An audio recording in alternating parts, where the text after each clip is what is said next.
तो आखिरकार वही हुआ जिसका अंदाजा बहुत पहले ही लगा लिया गया था। 1 अगस्त को राहुल गांधी ने संसद परिसर में यह दावा कर दिया था कि प्रधानमंत्री मोदी धांधली करके ही पीएम बने हैं, लेकिन अब उनके इसी दावे को खुद मोदी के मंत्री ने ही सच साबित कर दिया है। जी हां, बिल्कुल सही सुना आपने, मोदी के मंत्री ने ही राहुल गांधी के दावों पर मोहर लगा दी है, जिसके बाद बवाल इतना ज्यादा बढ़ गया है कि मोदी की सांसदी तक जाने पर सवाल उठने लगी है। नमस्कार, आप देखना शुरू कर चुके हैं 4PM न्यूज नेटवर्क और मैं हूं आपके साथ प्रगति ठाकुर। दरअसल आपको बता दें कि जब से राहुल गांधी ने एटम बम फोड़ा है, तब से बीजेपी खेमे में खलबली मच गई है। लगातार तमाम नेता, सांसद, मंत्री प्रेस कॉन्फ्रेंस करते नजर आ जाते हैं, लेकिन इस बार अनुराग ठाकुर ने प्रेस कॉन्फ्रेंस करके ऐसे राज खोले कि मोदी की कुर्सी, सांसदी, सब कुछ फंसा कर रख दिया। अनुराग ठाकुर ने एक प्रेस कॉन्फ्रेंस की, उसके जरिए वोट चोरी, फर्जी वोटर्स, इन सब मामलों को लेकर बड़ा खुलासा किया। वैसे अगर कायदे से देखा जाए तो ठाकुर साहिब ने इस प्रेस कॉन्फ्रेंस में इंडिया गठबंधन के नेताओं को फंसाने की कोशिश की, लेकिन अफसोस कि उनका ये प्रेस कॉन्फ्रेंस खुद उनके ही प्रधानमंत्री मोदी की लुटिया डुबो ले गया और प्रधानमंत्री जी की ही कुर्सी को फंसा गया। पहले आप अनुराग ठाकुर का ये बयान सुनिए। अब अगर मैं बात करूं अखिलेश जी की, तो अखिलेश जी के भी यहां पर काफी 2,91,798 डाउटफुल वोटर हैं। कितने? अखिलेश जी के यहां पे 2,91,798 डाउटफुल वोटर हैं। और अखिलेश जी चुनाव कितने वोट से जीते? 1,70,922 वोटों से। तो कायदे से अगर देखा जाए तो बीजेपी वाले ही खुद चुनाव आयोग की पोल पट्टी खोल रहे हैं, चुनाव आयोग को एक्सपोज कर रहे हैं, राजीव कुमार को जेल भेजने की तैयारी करवा रहे हैं। जी हां, उसी आयोग की जिसने मोदी को सत्ता में लाया। 7 अगस्त को आपको याद होगा, राहुल गांधी ने प्रेस कॉन्फ्रेंस करके 1 लाख फर्जी वोटर का खुलासा किया था और चुनाव आयोग की बखिया उधेड़ी थी। पर यहां पर तो खुद के ही लोग बवाल काट रहे हैं। अनुराग ठाकुर ने तो सीधा सीधा ये कह दिया कि 2 लाख लोग संदिग्ध मिले हैं, 2 लाख फर्जी वोटर मिले हैं, जिससे ये साफ समझ में आ रहा है कि कहीं ना कहीं लोकसभा चुनाव में फर्जी वोटर्स का जमावड़ा था और इस जमावड़े ने ही लोकसभा चुनाव में एक बड़ा खेल किया है। हालांकि आपको बता दें कि अब जहां एक तरफ भारतीय जनता पार्टी, मोदी के मंत्री ने प्रेस कॉन्फ्रेंस करके बड़ा खेला किया है, तो इससे ये तो साफ है कि प्रधानमंत्री मोदी की जीत को लेकर भी सवाल उठेंगे, क्योंकि ये तो आप भी जानते हैं कि शुरुआत में तो प्रधानमंत्री मोदी पीछे ही चल रहे थे, लेकिन अचानक से जीत हुई तो सवाल तो उठेंगे कि ये जीत भी सही है या फिर फर्जी, क्योंकि मोदी के मंत्री ही और फर्जी वोटर का खुलासा करते नजर आ रहे हैं। खुद मोदी के मंत्री ये कह रहे हैं कि 2 लाख संदिग्ध वोटर मिले हैं, वो भी 6-6 लोकसभा सीटों पर, और एक नहीं बल्कि 6-6 लोकसभा सीटों के आंकड़े निकाले गए हैं। मोदी जी के मंत्री ने ये आंकड़े निकाले हैं, जिसे लेकर ही बवाल खड़ा हुआ है, क्योंकि जरा आप ही सोच लीजिए, केवल एक सीट के आंकड़े निकालने में 6 महीने लगे राहुल गांधी को और उनकी टीम को, और उन्होंने जत्था भर सबूतों को भी दिखाया प्रेजेंटेशन के दौरान। लेकिन अब यहां सोचने वाली बात यह है कि केवल 6 दिन में मोदी जी के मंत्री, जो कि अनुराग ठाकुर हैं, 6 सीटों पर धांधली, उनको कैसे पता चल गई कि 6 सीटों पर लोकसभा में धांधली हुई थी, जिसे लेकर बवाल तो बढ़ेगा और बवाल बढ़ना लाजमी है, क्योंकि 6 दिन में 6 सीटों पर धांधली का खुलासा किया गया है और यह बताया गया कि फर्जी वोटर्स पाए गए हैं। तब तो चुनाव आयोग पर ही निशाना है। और खास बात यह भी है कि जब बीजेपी वालों को सब कुछ पता है, तो पहले ही क्यों नहीं बताया गया? अचानक से जब राहुल गांधी ने एक्सपोज किया बीजेपी और चुनाव आयोग की मिलीभगत का खेल, तब क्यों सारे धागे खोले जा रहे हैं? हालांकि अब अनुराग ठाकुर के इस बयान के बाद पवन खेड़ा ने जो बवाल काटा है, उससे सत्ता की कुर्सी हिलना भी लाजमी है। आप उनका ये बयान सुनिए। राहुल गांधी जब प्रेस वार्ता कर रहे थे 7 अगस्त को, लगभग 2:30 बजे प्रेस वार्ता चल रही थी, 2:30 बजे नोटिस आ गया चुनाव आयोग का, हलफनामा दीजिए।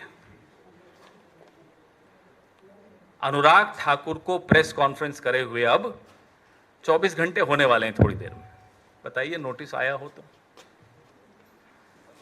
नंबर 1, जो हम कह रहे थे एक विधानसभा क्षेत्र महादेवपुरा के लिए, उसके आंकड़े लाकर, उन आंकड़ों को लाने में हमें 6 महीने लगे, क्योंकि वो प्रिंटेड 7 फुट ऊंची ढेर आपको कागजों का दिखाया, सैकड़ों किलो वजन, एक विधानसभा क्षेत्र महादेवपुरा।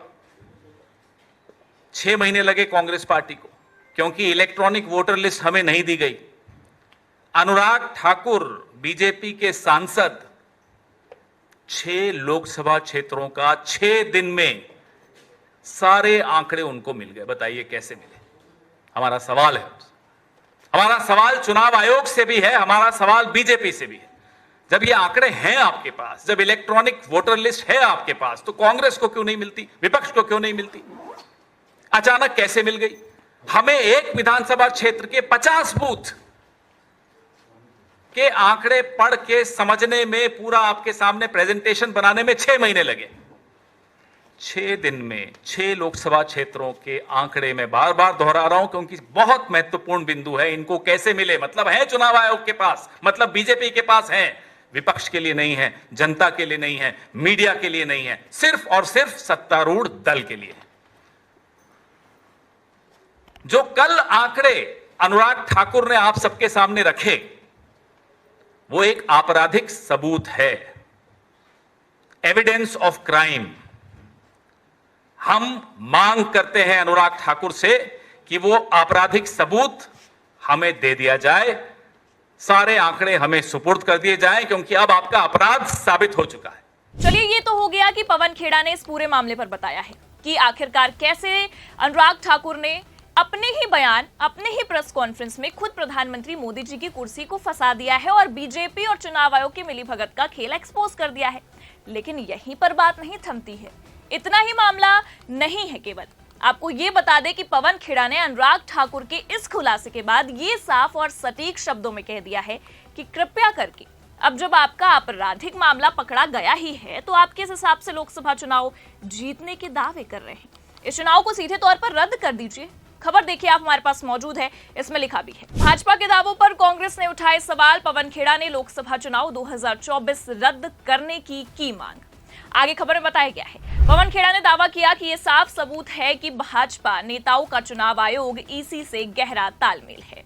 उन्होंने कहा, जो डाटा जारी किया गया है वो एक आपराधिक सबूत है। हम मांग करते हैं कि ये सबूत 24 घंटे में हमें सौंपा जाए ताकि हम जांच आगे बढ़ा सके। कांग्रेस नेता ने कहा है कि अगर भाजपा के पास इलेक्ट्रॉनिक वोटर लिस्ट है तो प्रधानमंत्री नरेंद्र मोदी की सीट वाराणसी की सूची भी सार्वजनिक कर दी जाए। पवन खेड़ा के अनुसार इससे ये पता चल सकेगा कि प्रधानमंत्री वास्तव में जीते थे या नहीं। और इतना ही नहीं, बल्कि आपको ये भी बता दें कि इस दौरान खुद पवन खेड़ा ने आगे ये भी आरोप लगाया कि पूरे 2024 लोकसभा चुनाव में फर्जी वोटर लिस्ट थे। फर्जी वोटर लिस्ट के आधार पर ही चुनाव कराए गए हैं। उन्होंने कहा, हमने तो सिर्फ एक विधानसभा के 50 बूथों की लिस्ट जारी की थी, लेकिन भाजपा ने आज 5-6 लोकसभा क्षेत्रों का डाटा पेश कर दिया। इससे साबित होता है कि चुनाव फर्जी वोटर लिस्ट पर ही हुए हैं। अब ऐसे में मुद्दा तो यही है ना कि सवाल उठेंगे कि लोकसभा चुनाव सही में था या फिर इसे गलत तरीके से जीता गया। मोदी की कुर्सी ईमानदारी की है या फिर बेईमानी की? क्योंकि अब तो खुद मोदी के ही लोग ये दावा कर रहे हैं कि भैया बेईमानी हुई है और फर्जी वोटर थे।